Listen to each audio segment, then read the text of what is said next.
Bien-aimés frères et sœurs, vous connaîtrez la vérité et la vérité vous affranchira. Ça, c'est pas moi qui le dis, c'est la Bible qui le dit. Mais moi, je vous dis mieux.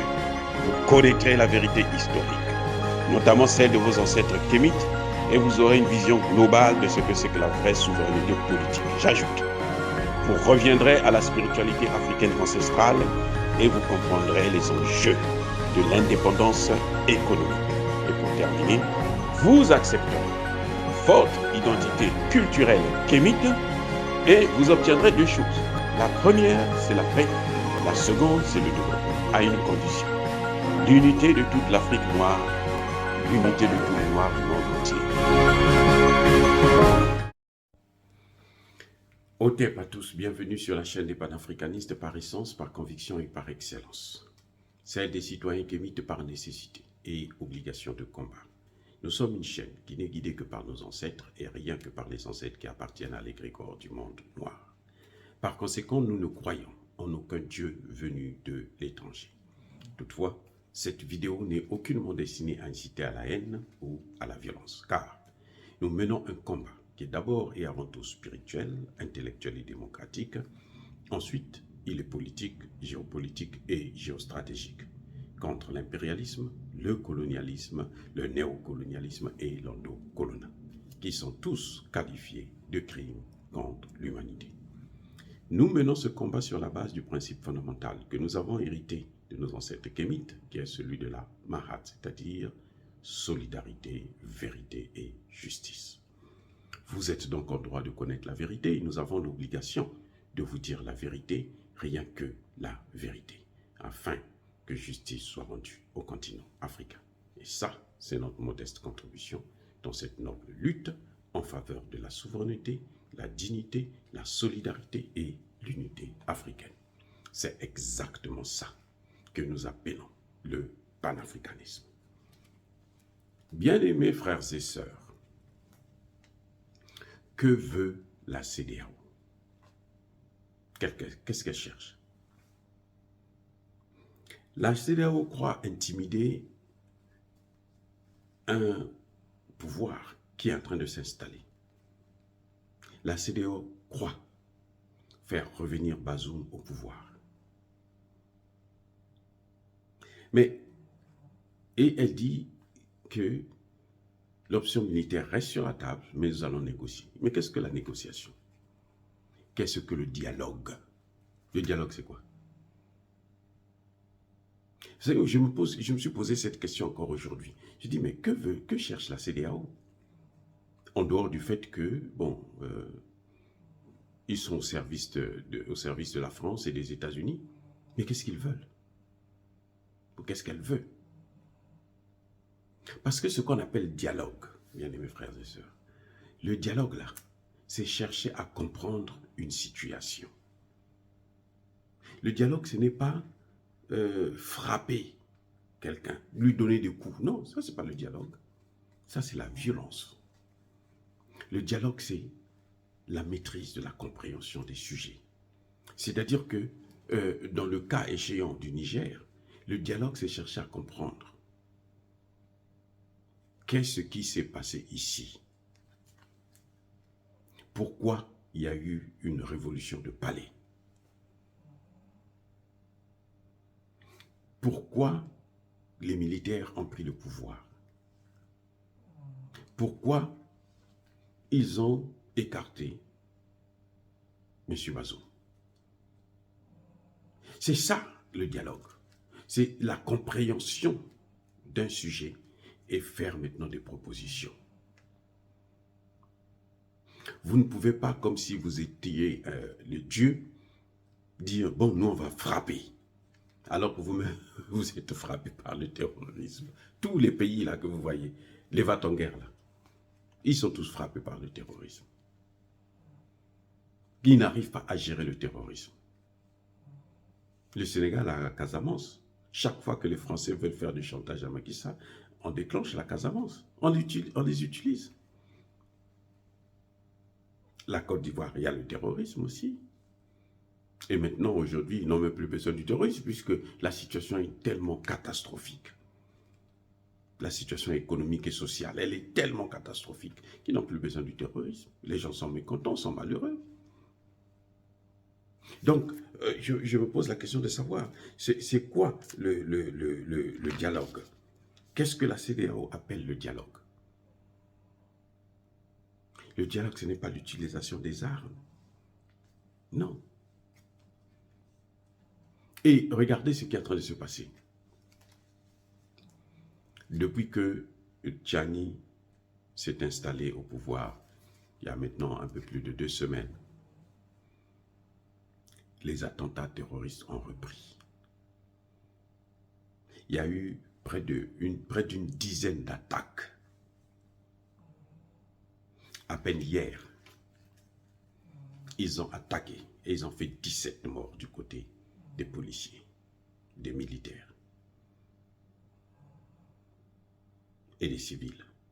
Mais heureusement, l'armée a riposté. Et il y a eu plus d'une centaine de terroristes neutralisés. Vous voyez, ils viennent par colonnes comme ça, là, parce qu'ils pensent intimider le gouvernement. Et ça montre bien ce que les Occidentaux sont en train de faire au Niger, dans le Sahel. C'était comme ça aussi au Mali. Quand le Mali a demandé à l'armée française de partir, alors là, les attentats ont commencé. Au Burkina Faso, c'était la même chose. On connaît. Les gens pensent que ça va intimider, ça va nous intimider pour dire non, oh les Français, pardon, s'il vous plaît, restez, venez, on va continuer à mourir pour vous. Non. On connaît déjà la règle. Je peux vous dire que le Niger ne va pas tomber. C'est plutôt eux, les Français qui refusent de partir, à qui vont partir. Ils seront obligés. Je vous avais dit la dernière fois que les États-Unis ont nommé une ambassadrice au Niger. Anthony Blinken dit il faut aller vers la négociation. Nous voulons un dialogue. Parce qu'ils savent aussi que s'ils ne le font pas, ils vont aussi partir comme les Français. Mais c'est clair que malgré ce qu'ils sont en train de faire, ils vont partir. Les Américains ont dépensé près de 100 millions de dollars. Ils occupent 25 km². La base militaire américaine d'Agadèche, là, 24 et 25 km². C'est la taille d'une grande ville qu'ils occupent. Vous voyez comment ils ont l'espace. Ils viennent et je veux vous faire savoir. Ne vous leurrez pas. Le terrorisme dans le Sahel n'est aucunement un danger pour les États-Unis. C'est d'ailleurs pour ça qu'ils entretiennent ce terrorisme. Ce n'est aucunement un danger pour les États-Unis. Si quelqu'un vous dit ça, il a menti. Ce n'est même pas un danger pour l'Europe. Les États-Unis, c'est à plus de 7 heures de vol de l'Afrique. Les États-Unis, là. Comment voulez-vous que les Africains puissent, le terrorisme qui est ici en Afrique, que ça puisse partir là-bas? Quand il y a eu 9/11, ça venait de l'Afrique. Donc, ils n'ont qu'à cesser de nous mêler dans leurs affaires ou de se mêler dans nos affaires sous prétexte que nous, on est un danger pour leur sécurité. C'est faux ce débat. Ça n'a aucun sens. Et c'est pour ça que je veux me permettre encore de saluer le peuple, la jeunesse nigérienne, qui a compris ce combat contre le colonialisme. Ce qui est en train de se passer, c'est ça. Ce que nous voyons là, ce n'est pas un soutien en tant que tel. Ce n'est pas un blanc-seing au général Tchani, non. C'est une volonté de ne plus voir la France se mêler, les États-Unis se mêler dans nos affaires. Mais d'abord la France. Parce que la France a trop pillé l'Afrique, trop tué les Africains. Et que la jeunesse africaine ne veut plus, n'accepte plus, ne tolère plus ça.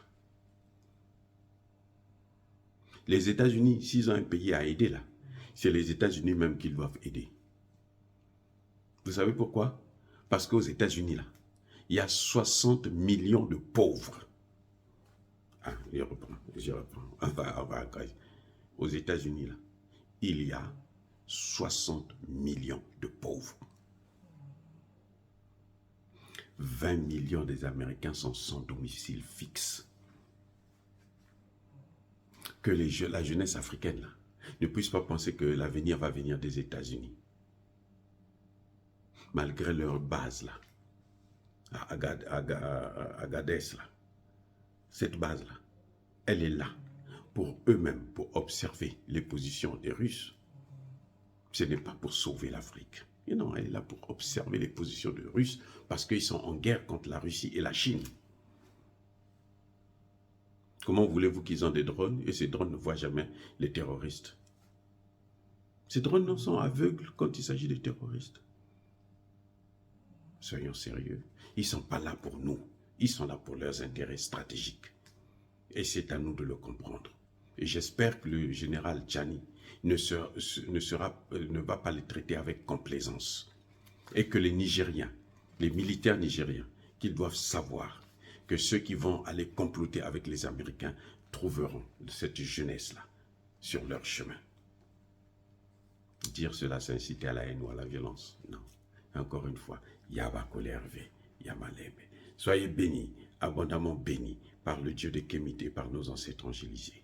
Mais que tous ceux qui persécutent le continent africain, le pillent et le déstabilisent, qu'ils soient noirs, blancs, chinois, arabes, indiens, qui qu'ils soient punis, maudits, foudroyés, neutralisés, écrasés, effacés par ce Dieu de Kémité, par nos ancêtres angélisés. Vive l'Afrique éternelle, j'ai dit et j'assume.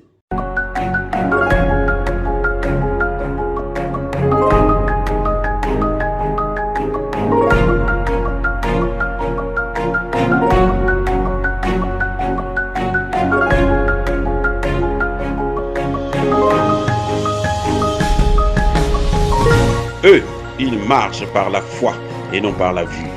Mais moi, je vous conseille vivement de marcher par la connaissance scientifique et historique, notamment celle de nos ancêtres kémites, par les 5 sens et par l'intelligence. Abou Apia.